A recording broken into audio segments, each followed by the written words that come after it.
Beyond Light kicks off the next trilogy of stories that we're trying to tell with Destiny. Players are going to go on a journey to discover the true nature of light and dark. It's the beginning of players learning more about the darkness, and in fact going so far as to wield it. It's about leaving comfort and safety behind, walking a different road than one that you may have believed you were destined for. What makes something bad? What makes darkness dark? Who's right? Who wasn't? How are those learnings going to change the characters that you have gotten to know over the last 6 years?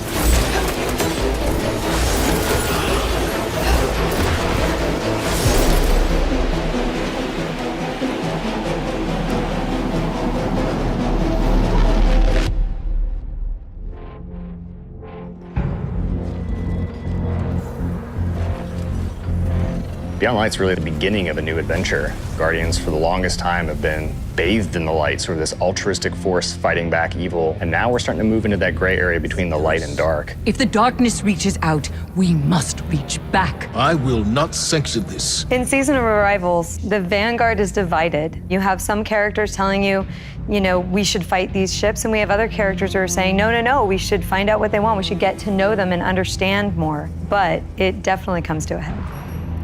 This next year in Destiny is really just about how all the different characters and factions are reacting to these disappeared destinations and what that means as the pyramids have arrived in our system, not for the first time, but for the second time. We're going to see the return of a character who's been absent for a pretty long time in The Stranger, and boy, does she have a lot to say, and she has a lot of time to explain.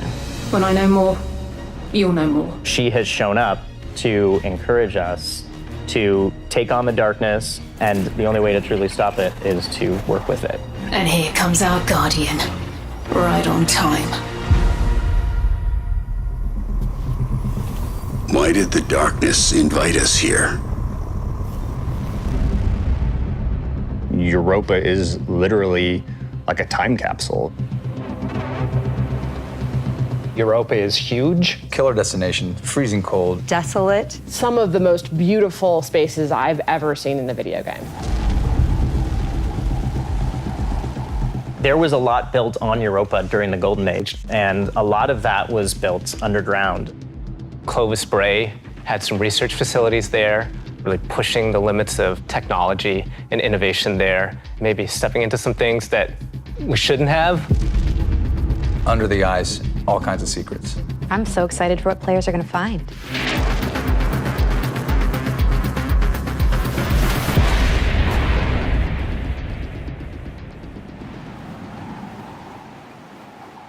The storm on Europa was actually something we've wanted to do for a long time. We wanted it to feel harsh. The weather system is so awesome. Like, you're walking through an open space and all of a sudden things start happening. Coming across like Fallen or Vex for the first time, you can barely make out the glow in their eyes. The sound of the wind, the ice will change based on what the weather is looking like. You'll actually feel every piece of the environment changing around you to match the storm.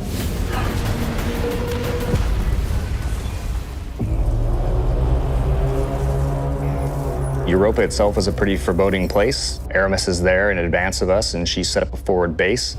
She has lieutenants who have gotten their hands on stasis, gotten their hands on the darkness, and they're learning to wield it. One by one, we will rise again. And so I think her motivations are really interesting too. Today, we begin breaking free from our chains. Aramis really challenges a lot of the ways that we think about light and darkness. She's going to make you think about your relationship with the Traveler. She's a compelling leader, and she has a vision. And especially after the collapse of their society, people, I think, the Fallen wanted someone to follow. Is the light going to be enough? I think we've seen that we need some new tools to fight our enemies with.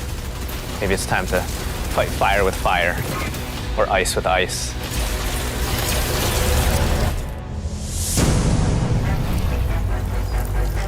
Stasis is, not just a set of new supers, but it's a new damage type. We've got Solar, Void, Arc, and now we've got Stasis. The idea for Stasis all really came back from the gameplay idea of freezing someone. That was kind of the theme that everyone kind of rallied behind. Dima's an amazing concept artist, had some images that really kind of put us on the right path. What really was landing with that was the more crystalline notion. So when we say cosmic ice, that's kind of where the cosmic comes in. Once he freezes solid, I'm able to hit him again and just shatter him in pieces. The pieces break apart and explode in those sharp shards that can damage you. So all of that kind of came together when we landed on that theme.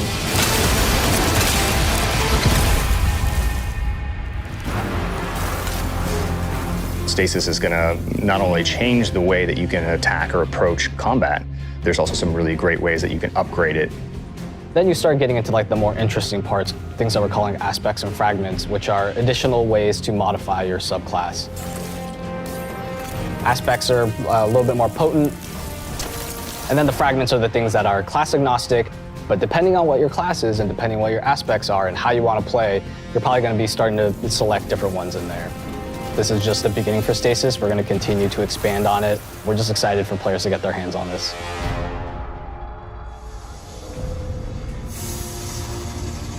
When we're creating a new palette like Stasis, we do what we call a source jam.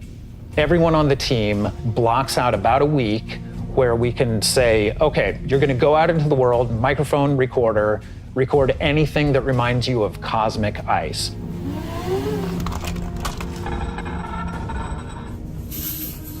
That gives us the palette that we can build the eventual sounds out of.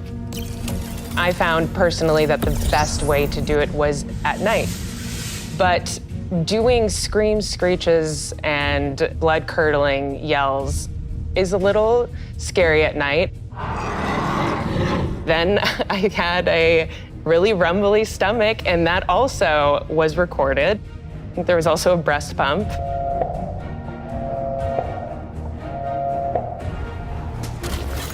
You have to make use of what you got. In Beyond Light, we have new exotic weapons for you.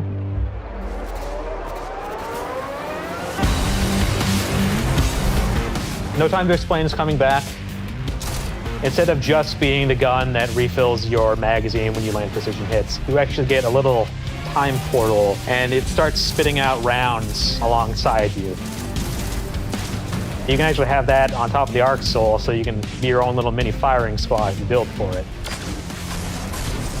Another one we have is the Laments. It uses up your sword's energy to give yourself a new combo that ends up in a big spinning slash. Probably the largest selling point for a lot of people is that it slices right through barrier champions. I think the largest draw for most people is actually going to be the fact that it is a chainsaw sword. Maybe. Yeah. For Beyond Light, we really wanted to create exotic armor pieces that formed a key part of your build around which all the other parts of your build could revolve. For example, the Titan gets the Icefall Mantle, which is a set of exotic arms that looks like it is crafted from Golden Age tech. When you activate it, you sort of slam your arms down, create a burst of stasis energy, and then you cover yourself in an overshield. The Warlock exotic is Necrotic Grip. If you are facing a wave of thralls running at you, you can nail them with your melee attack, and it starts to burst and sort of cascade through the whole group.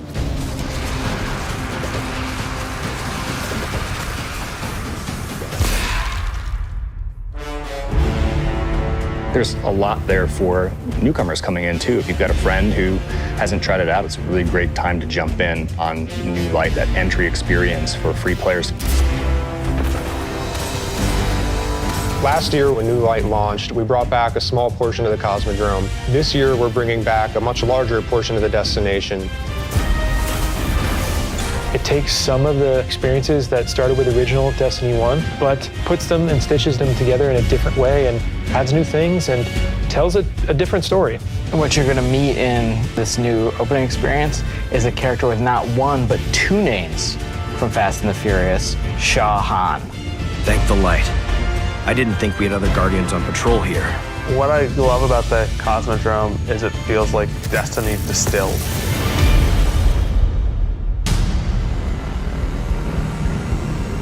Season of the Hunt picks up where Arrival's left off. Other forces are taking advantage of the darkness to make their move forward, including Xivu Arath, a sister of Oryx, and she's taking this opportunity to build up an army. And we're working with Osiris to try to stop her. Osiris goes out, stumbles across these hive growths that are driving combatants crazy. Osiris is in trouble, and of course, you're his only hope.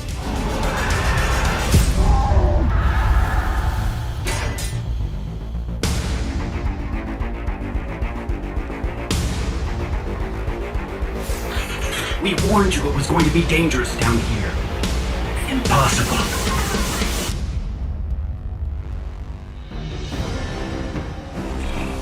We finally catch up to what we saw at the end of Forsaken, where we saw Aldrin being brought back to life by a ghost. Aldrin, who now refers to himself as Crow, he doesn't know what he did. The slate's been wiped clean when he was resurrected as a Guardian. We know what he's done, and we know what he could be capable of doing, so now we're going to spend some time watching him go back and forth, and that's going to question how we look at him, how we look at ourselves, how we look at the light, how we look at darkness. In Season of the Hunt, we're partnering with the Crow and Osiris to take down the High Celebrant. It's creating these cryptoliths around the system, and those cryptoliths are attracting Elixian Cabal and corrupting them. So Xivu Arath is essentially corrupting herself and army, and it's our job to put a stop to it. I'm really excited to see Xivu Arath fleshed out more and to find out more about her relationship with Savathun and what that means for year 4 of Destiny. Savathun has been placing dominoes, and at the end of year 4, she's gonna knock down the dominoes. We're gonna see what she's been really up to. And so this year, she's putting the last pieces in place.